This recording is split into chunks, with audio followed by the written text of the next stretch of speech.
All right, today we're talking about some of the most interesting marketing content I've come across. I try to do this frequently.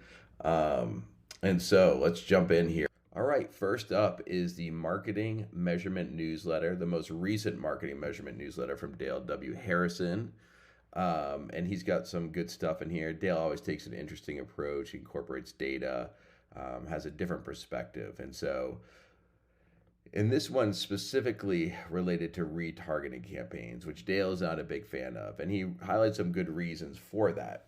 The first thing here is proponents of retargeting campaigns justify the tactic in one of two ways: as a lower CPL and higher conversion rate than other lead generation campaigns, which is true. You hear this quite frequently that people say, hey, look how well my remarketing campaigns are performing.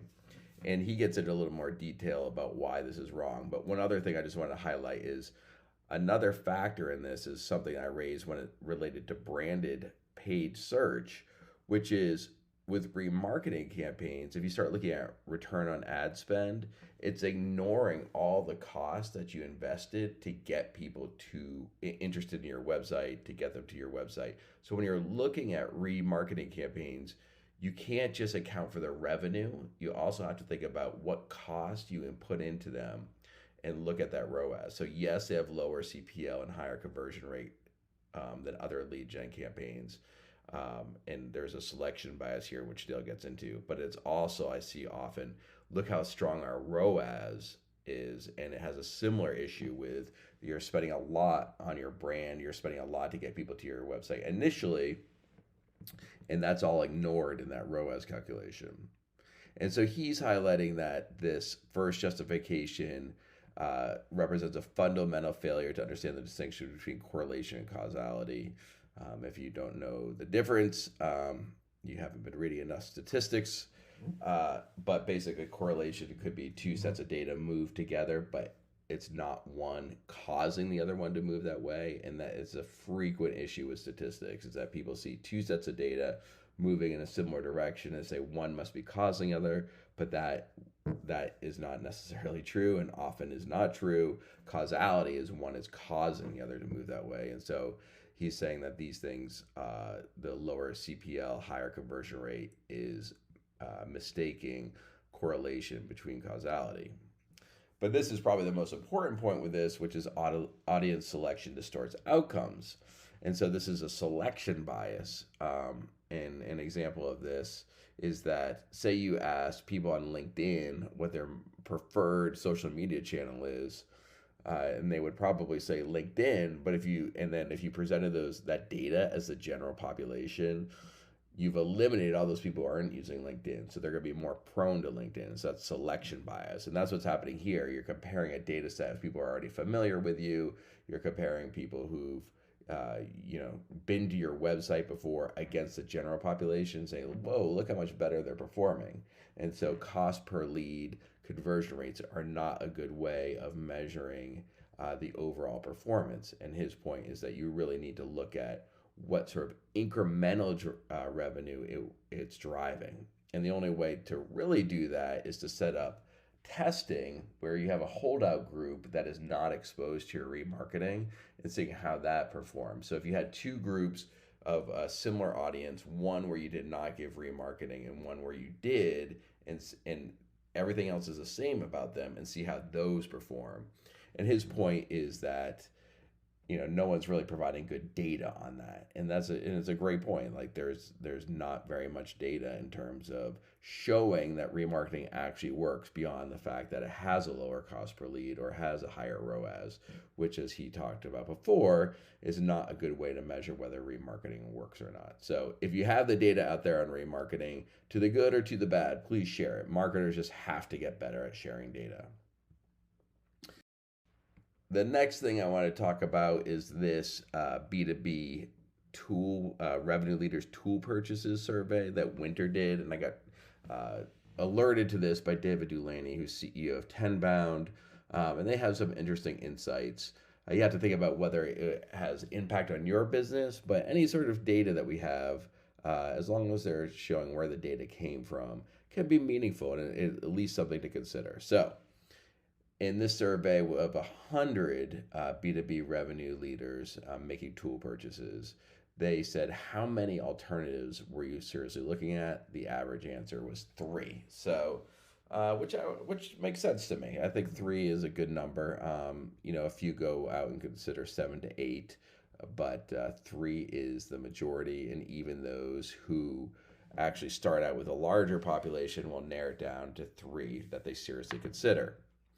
The next big point here is that everyone goes to your website. I don't think it's surprising, but I do find it surprising how little people actually invest. People don't spend enough time investing on improving their website. So everyone is making decisions going to your website. So does the amount of resource and time you put into your website reflect that? Reflect the criticality of it? It's sort of like we've done our website, and that's good. Maybe we make a few tweaks here and there, but do we invest in it as a critical component to every B2B buying journey that it really is? This is kind of surprising. The second place was the interactive demo. And so 82% of buyers report using a virtual or interactive demo, which I find is kind of interesting because, I get the appeal of it, but I don't always see this available. So to hear that 82, I wouldn't even think 82% of revenue tools even have a interactive demo on their website. I get signing up for a demo or having a video of your product, but to actually have a virtual or interactive demo, that's kind of interesting.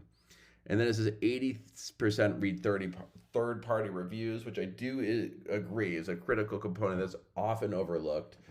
We work with clients all the time, and they're just ignoring their third-party reviews, which are it's really important as part of the buying journey to take a look at these reviews. And it's easy to fix. It's easy to improve your reviews.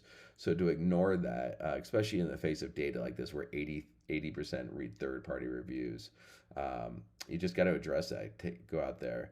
And the fourth one, again, is a little surprising, the vendor social media. I think this is another area where B2B SaaS companies tend to ignore, and I'd say their social media presence, their brand. They'll definitely post content, they'll post their blog posts or social media, but they don't really look at it as a component of the buying journey. And so while they do post their articles, a lot of times even doing that won't present a great brand to people considering you.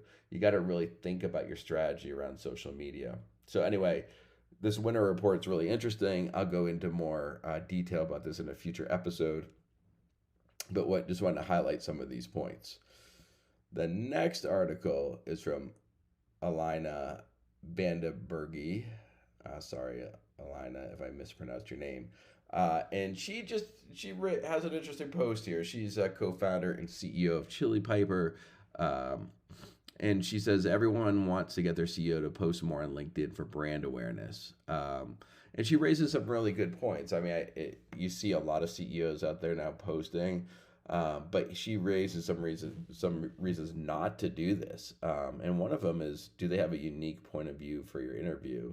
Well, she's actually saying it could come from another person, but what I see often is that they don't have a unique point of view, period. They're just sharing content that anyone could share. And so I think from a CEO's perspective, it's really critical that they're saying something interesting. Otherwise, it could just be anyone on the team who's sharing this. And so the CEO, if they're going to be posting, has to be saying something interesting, something differentiated, not just what anyone on the marketing team could be sharing. And so this is a critical point. And so while her take on it is a little bit different, I'm glad that she raised this. And another big thing is if your CEO truly understands your audience, it works well.